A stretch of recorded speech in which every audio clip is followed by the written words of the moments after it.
Rizobacter te presenta la propuesta más completa para que tus semillas de trigo comiencen a nacer sanas y bien nutridas. Rizoderma es el curasemilla biofungicida capaz de ofrecerte el más efectivo control de enfermedades. Su exclusiva fórmula 100% biológica brinda mayor poder residual y otorga un efecto vigor que garantiza crecimientos más sanos y fuertes desde el inicio.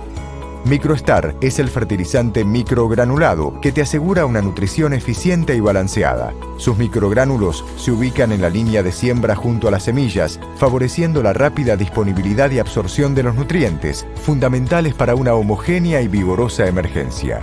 Para el mejor futuro de tu cultivo de trigo, toma buenas decisiones desde el principio. Rizoderma y Microstar se asocian en el mejor arranque. Es otra innovación de Rizobacter para una mejor agricultura.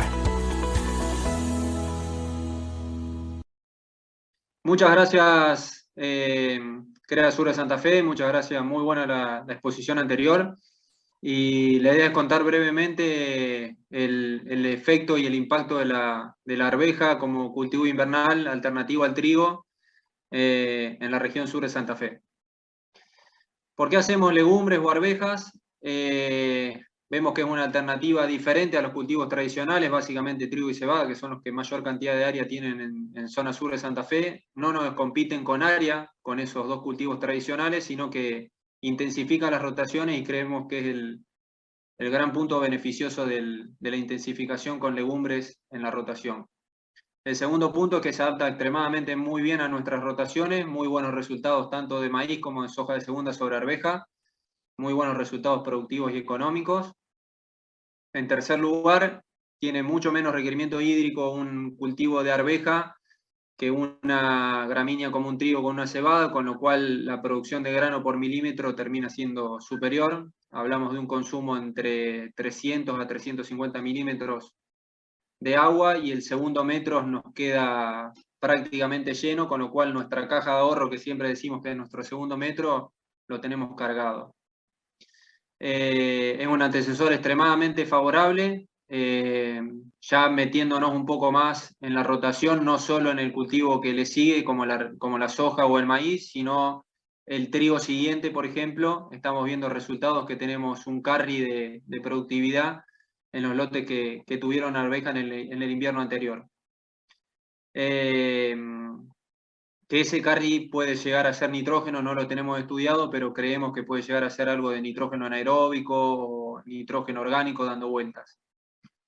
Es un nicho que ofrece oportunidades de desarrollo, básicamente para las empresas que vienen haciendo los 3 o 4 cultivos principales, te abre un nuevo panorama desde el punto de vista comercial, unas nuevas relaciones, es otra logística de siembra, cosecha, digamos, creo que implica pensar un poco más en el desarrollo de las empresas.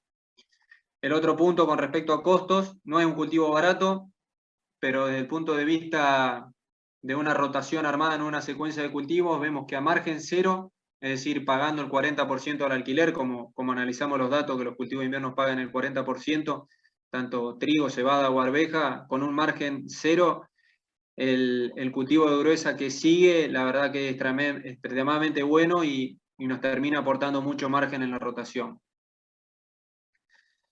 Otro punto que no es menor es aquellas empresas que son mixtas, que tienen ganadería de tambo, de carne, digamos, sea feedlot, engorde a pasto, o en los tambos para vacas lecheras o recrías vaquillonas, lo estamos usando, razón del 1% del consumo de materia seca total, tanto en vacas, vaquillonas, en novillos, en lo que sea, y es un punto muy importante porque frente a condiciones, a un escenario de baja calidad del producto obtenido en la cosecha, tenemos la posibilidad de usarlo como dieta en la alimentación del ganado vacuno.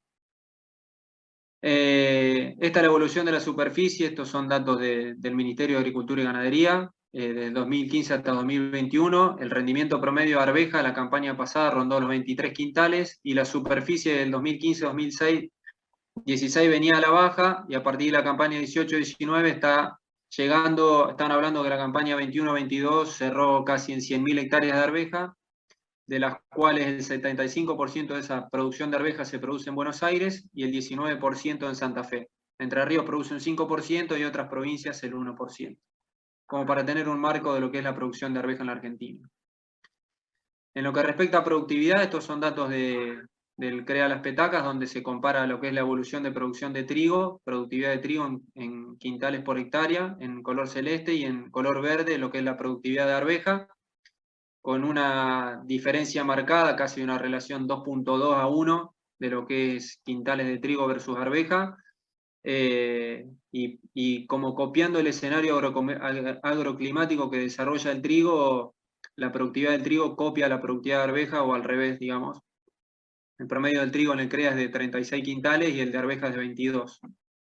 Y el problema de la arveja es que los pisos de rinde son muy bajos. Fíjense que acá estamos hablando de 5 quintales de rendimientos, y eso puede generar un problema financiero en las empresas. Como antecesor de maíz de diciembre, estos bases de datos del CREA Las Petacas, en ambiente suelo clase 1, me posiciono en estas barras que están acá. En el cultivo de arveja en ambientes 1, hacer arveja maíz produce 100 quintales sobre un cultivo de servicio 84, sobre una soja de primera 90, sobre una soja de segunda 95 y sobre un trigo 82. O sea, la brecha que hay en función de del rendimiento de maíz en función del antecesor es muy grande, siendo la arveja el mejor antecesor para maíz de diciembre en los ambientes 1 y 2 del CREA. Ahora, cuando nos vamos a soja, en ambientes 1 y 2, la arveja produce el mejor rendimiento de soja, digamos, como cultivo antecesor, con casi 45 quintales, un cultivo de servicio 39, soja de primera 37, soja de segunda 38 y trigo 32,5. O sea que tanto para maíz como para soja de segunda, la arveja termina siendo el mejor antecesor. Cuando nos vamos a precio, esta es la evolución del precio de la arveja, el precio FOB de arveja. A esto hay que descontarlo alrededor de $80 por tonelada para tener el precio factible de cobrar el productor. Tuvo un pico de $700 en el 2013, hoy está rondando los 400, y al productor hoy le están ofreciendo entre 300 y $330 por tonelada. Algunas cuestiones técnicas del manejo del cultivo de arveja. En fecha de siembra no tenemos grandes correlaciones entre fecha de siembra y rendimientos. Sí, lo que vemos cuando nos pasamos del 20 de junio en la zona central de Santa Fe, las arvejas generan menor biomasa, y esa menor biomasa implica menos cierre de surco y por ende más nacimientos o escapes de malezas durante el ciclo del cultivo. Se retrasa un poco la cosecha, ahora lo vamos a ver con gráficos, y el tema de heladas no es menor, porque ahí estamos en una frazada corta, diríamos, porque cuanto más adelantamos la fecha de siembra, mejoramos por un lado lo que es biomasa, pero por otro lado empeoramos la situación con respecto a lo que son heladas y al daño por heladas en arveja.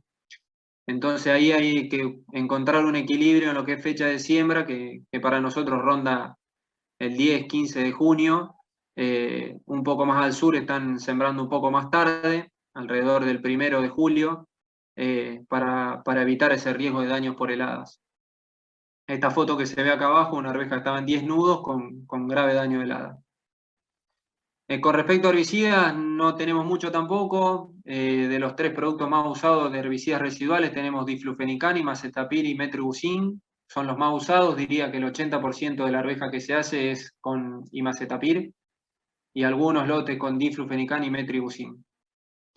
Con respecto a plagas, es un tema. La verdad que la arveja es un cultivo que hay que cuidarlo mucho con respecto a plagas. La primera que aparece es los pulgones en colonias, y cuando uno se demora una semana en la aplicación de un pulgón, va derecho a merma de rinde porque puede hasta matar plantas. Bolichera y chinche empieza a aparecer prácticamente en la misma época del año, y son controles. En los últimos 4 años tenemos prácticamente 2 controles de bolichera y 2 controles de chinches, que generalmente se hacen juntos, y el daño de bolillera, hasta una arveja en pre-cosecha puede llegar a tener daño. Así que hay veces que estamos a una semana de cosechar y estamos aplicando para el control de bolillera. Con respecto a enfermedades, no tenemos grandes resultados en lo que es control de enfermedades foliares.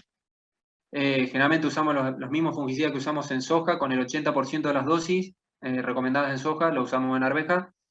Vemos que hay un efecto que hasta a veces parece que golpea la planta, tipo fitotoxicidad del fungicida aplicado a la planta de arveja, con lo cual ahí bajamos un poco la dosis. Lo que sí tenemos son grandes efectos de curasemillas en lo que es implantación de arveja. Vamos a ver un trabajo más adelante. Con respecto a densidades, buscamos un poco más plantas de las recomendadas. Estamos entre 110 y 120 plantas por metro cuadrado a la siembra. buscando a cosecha tener entre 70 y 80, vemos que de siembra a cosecha tenemos un gran raleo durante el ciclo del cultivo, con lo cual empezamos a subir un poquitito la densidad para mejorar ese valor a cosecha.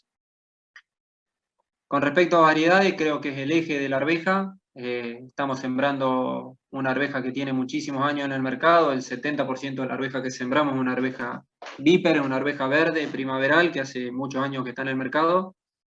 Y estamos teniendo problemas o dificultades básicamente para acceder a genética nueva de arveja, con una gran diferencia de productividad entre lo que es la genética vieja y la genética nueva. Con respecto a lo que es fertilización, la arveja sí o sí va con inoculante, y a su vez, pensando la fertilización en la rotación, también usamos fósforo, azufre, calcio y magnesio, no solo para el cultivo de arvejas, sino también pensando en el cultivo que sigue. Este es el consumo de agua que les mostraba anteriormente. Una arveja, acá estaba hablando de casi 200 milímetros, esto es medido en sur de Santa Fe, contra un trigo de 330. La profundidad de raíces creo que es la diferencia muy grande, de 160 centímetros en una arveja y 240 centímetros en un trigo. Y acá está la diferencia en lo que es exploración del perfil.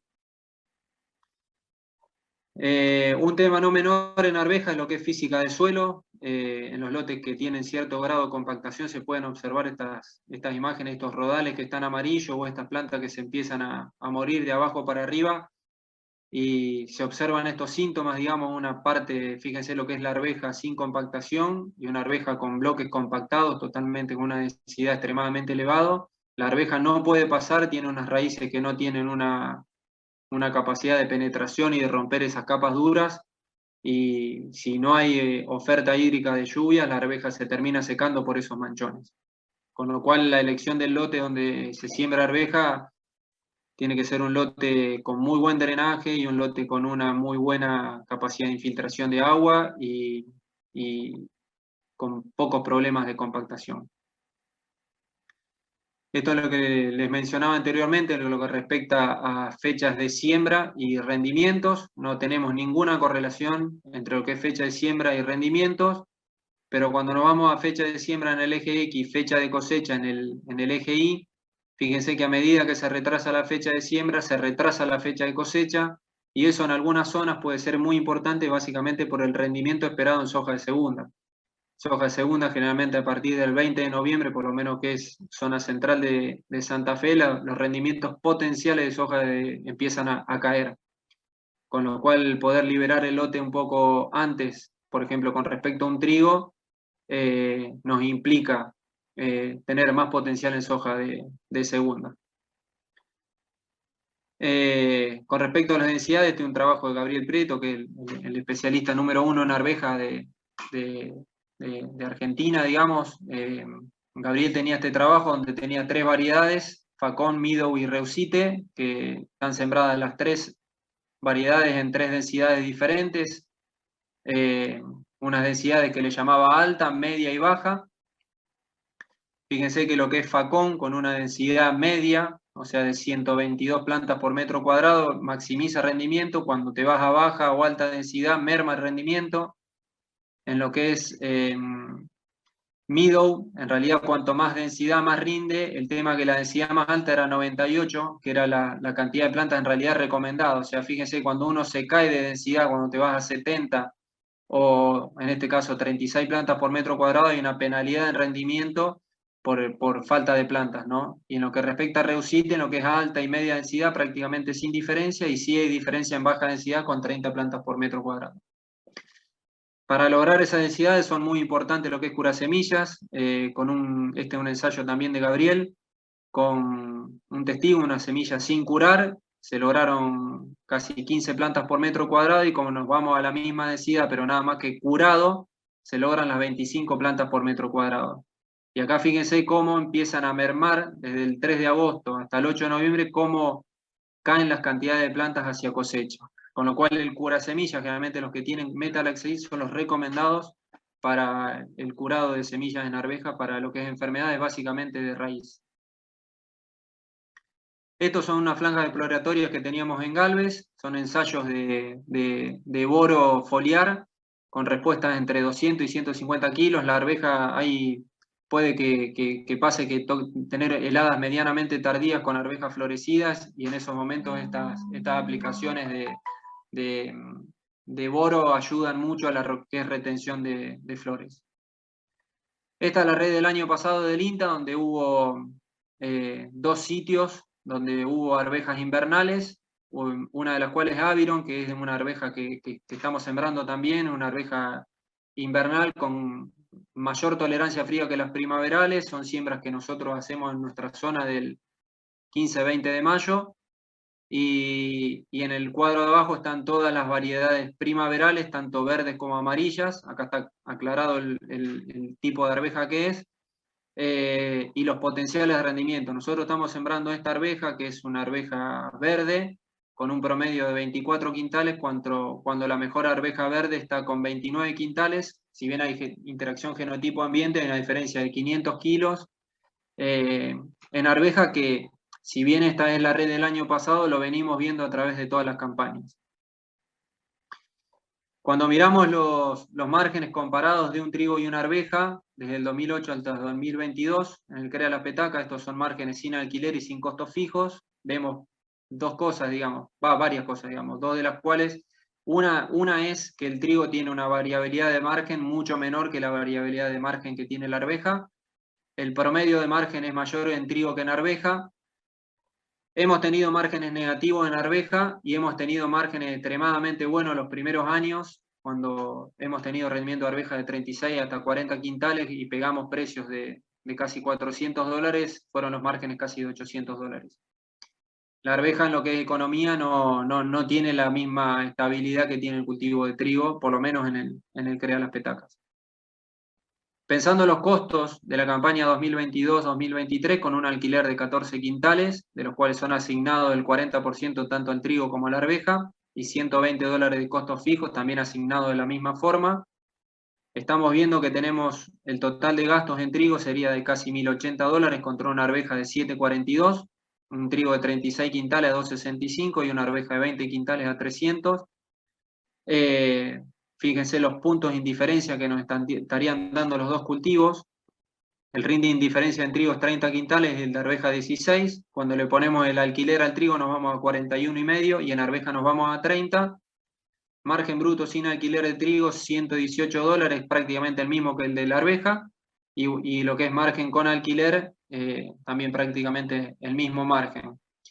Entonces, teniendo en cuenta este análisis, pensando para la campaña que viene con una arveja de 2.000 kilos, es planificar en las empresas en qué medida puede entrar el cultivo, ¿no? Como conclusión del cultivo es que tenemos, a nivel zonal, hay bastante experiencia en lo que es manejo del cultivo, en lo que respecta a agronomía, en lo que es resultados económicos de corto y mediano plazo. Creemos que se puede llegar a disminuir esa incertidumbre teniendo en cuenta básicamente lo que es genética, y en la arveja lo importante es la secuencia arveja-soja o arveja-maíz. El cultivo ese de segunda aporta mayor proporción que lo que aporta en el cultivo de trigo, por mayor productividad. Creemos que se puede construir un muy buen negocio e intensifica las rotaciones en forma sustentable. Creemos que estamos agregando un cultivo de renta a la secuencia de cultivos y que fija nitrógeno y que nos es muy importante en el desarrollo de las empresas. Ahí estaría la presentación, así que muchísimas gracias por la atención.